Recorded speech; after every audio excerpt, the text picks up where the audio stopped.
धन्यवाद साहेब.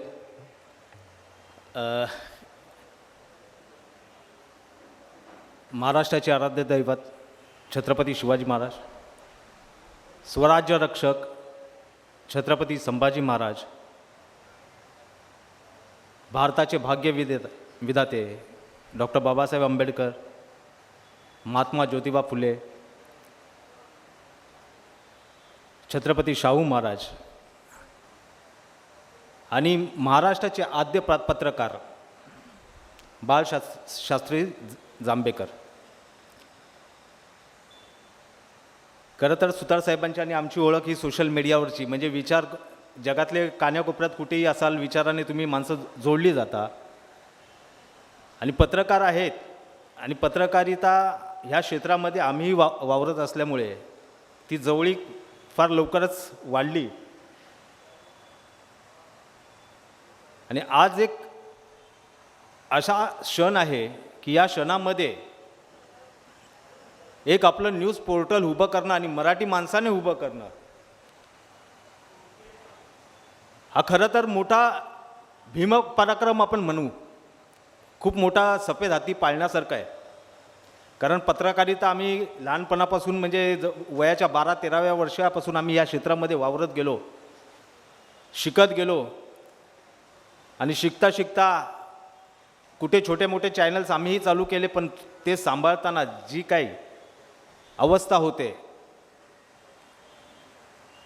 त्याचा सगळा अनुभव आम्हाला आहे. कुटुंबावर होणारी परिणाम असतात, मुलांवर होणारे परिणाम असतात, पण एक तो ध्यास असतो पत्रकारितेचा, एक पॅशन आहे. या देशामध्ये दोनच गोष्टी व्यवसाय म्हणून मान्य केली जात नाही, एक शेती आणि दुसरी पत्रकारिता. ज्या दिवशी पत्रकारिता व्यवसाय म्हणून व्यावसायिक होईल त्या दिवशी एक गोष्ट लक्षात घेऊन चालला, या देशाची लोकशाही जागेवर संपुष्टात येऊन तुम्हाला पुन्हा एकदा या देशामध्ये गुलामगिरी याचा अनुभव घ्यावा लागेल. खरं तर आज पत्रकारिते जे नाव आपण धारण करतो त्या नावामधूनच तुमची इमेजेस, तुमची प्रतिमा स्पष्ट होत असते. नावाप्रमाणेच पत्रकाराला निर्भीड असावं लागतं. निर्भीड म्हणजे न घाबरणारा, कोणत्याही धमकीला न घाबरता स्वतःच्या कर्तृत्वाशी एकनिष्ठ असणारा, समाजाशी बांधिलकी ठेवणारा आणि समाजाच्या प्रश्नांवर सतत मांडणी करणारा तो पत्रकार. भारतीय राज्यव्यवस्थेमध्ये सरकार असतं आणि एक विरोधी पक्ष असतो, पण ह्या दोघांपेक्षाही सगळ्यात मोठं काम असतं आणि या लोकशाहीला जो चौथा स्तंभ दिला आहे, संविधानाने ज्या पत्रकारितेला लोकशाहीचा चौथा स्तंभ म्हणून घोषित केलं आहे, त्या घोषित करण्यामागे एकच कारण होतं की जर लोकशाही जिवंत ठेवायची असेल तर पत्रकाराला स्वतःच्या कर्तव्यानिशी वागता आलं पाहिजे, त्याला ते स्वातंत्र्य मिळालं पाहिजे. आणि ज्या दिवशी पत्रकार गुलाम होईल त्या दिवशी तुमच्या आमच्यासारखे सगळे सर्वसामान्य माणसंही गुलाम होतील. आज पोर्टल उभं राहिलं आहे. पोर्टल चालवणं तितकं सहज आणि सोपी गोष्ट नाही आहे. मराठीत म्हण आहे, आपल्याला सगळे सोंग करता येतात, पैशाचं सोंग करता येत नाही. ही लोक चळवळ आहे. हे तुमचे प्रश्न आहेत जे या माध्यमातून मांडले जाणार आहेत. हा तुमचा आवाज आहे जो या माध्यमातून मांडला जाणार आहे. या देशाचं स्वातंत्र्य युद्ध असेल, स्वातंत्र्य लढा असेल, या सगळ्या गोष्टी घडल्या त्या केवळ पत्रकारितेमुळे.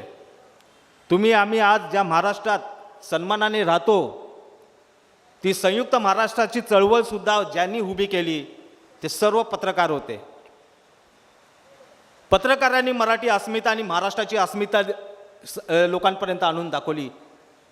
त्यानंतर कामगार पेटला आणि कामगारांनी चळवळी उभ्या केल्या. आज पुन्हा नव्याने परत ह्या क्रांती प्रतिक्रांतीच्या कबड्डीचे जे सामने रंगले आहेत, त्या सामन्यामध्ये जो निर्णायक व्यक्ती असेल तो असेल पत्रकार. आणि हीच पत्रकारिता तुमची कायम जिवंत राहावी. लोकांचे प्रश्न तुम्ही असेच ठामपणे मांडत राहा.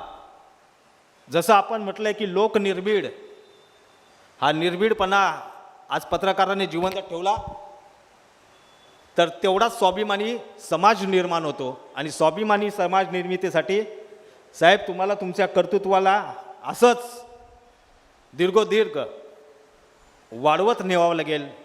आज पोर्टल उभं केलं आहे, उद्या आपलं चॅनल उभं होईल, आपलं म्हणणं मांडणार आपल्या हक्काचं चॅनल उभं राहील, ही अपेक्षा मी ठेवतो. आणि मला इथे बोलण्याची संधी दिली त्याबद्दल मी सुतार साहेबांचे मनापासून आभार मानतो.